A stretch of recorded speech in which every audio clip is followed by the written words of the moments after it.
Hello guys, welcome back to my channel.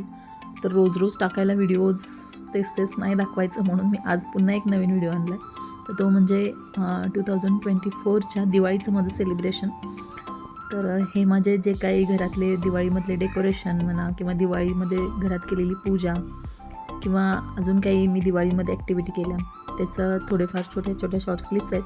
तर त्या मी आज या व्हिडिओमध्ये तुमच्यासाठी शेअर करूया म्हटलं. तर अशा प्रकारे दिवाळीमध्ये माझ्या घरी मस्तपैकी असे वाईब्स असतात. छान वाटतं दिवाळीमध्ये डेकोरेशन करायला, रांगोळी काढायला, सकाळी लवकर उठून पणत्या लावायला आणि मजा येते. दिवाळी, दसरा आणि गणपती हे सण एवढे छान वाटतात ना, असं मनाला प्रसन्न करणारे असतात.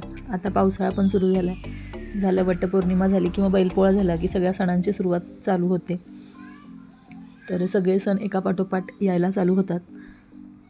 असं म्हणतात की आला बैलपोळा आणि झाले सारे सण गोळा.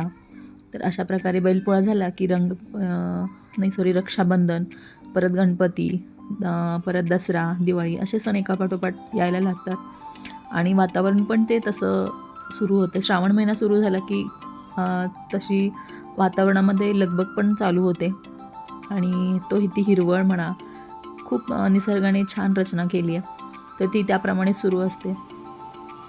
तर अशा प्रकारे प्रत्येक सीझनच्या सणांना मला खूप असं डेकोरेटिव्ह म्हणा किंवा त्या सणानुसार ते वाईब्स क्रिएट करायला खूप आवडतं. आणि आपली जी संस्कृती आहे ती आपल्या मुलांना सांगणं पण तितकेच गरजेचं आहे. जर आपण ह्या गोष्टी नाही केल्या तर आपल्या मुलांना कोण सांगणार? आपल्या आईवडिलांनी आपल्यासाठी केलं म्हणून आपण ते आपल्याला त्या गोष्टी कळाल्या. जर आपण नाही केलं तर आपल्या मुलांना कशा समजणार?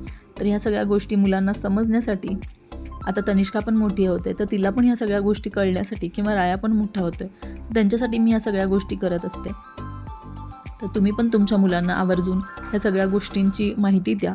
सण काय असतात किंवा सेलिब्रेशन काय असतं, नातं काय असतं, हे आपल्याला ह्या सणांमधून दाखवता येतं. आणि प्रत्येक सण हा आपण एकदम आनंदाने आणि माहोल व्यवस्थित तयार करून केला ना तर त्याची मजा ही वेगळीच येते आणि ती एक आपली आठवण बनून जाते. तर अशा प्रकारे माझं सेलिब्रेशन असतं.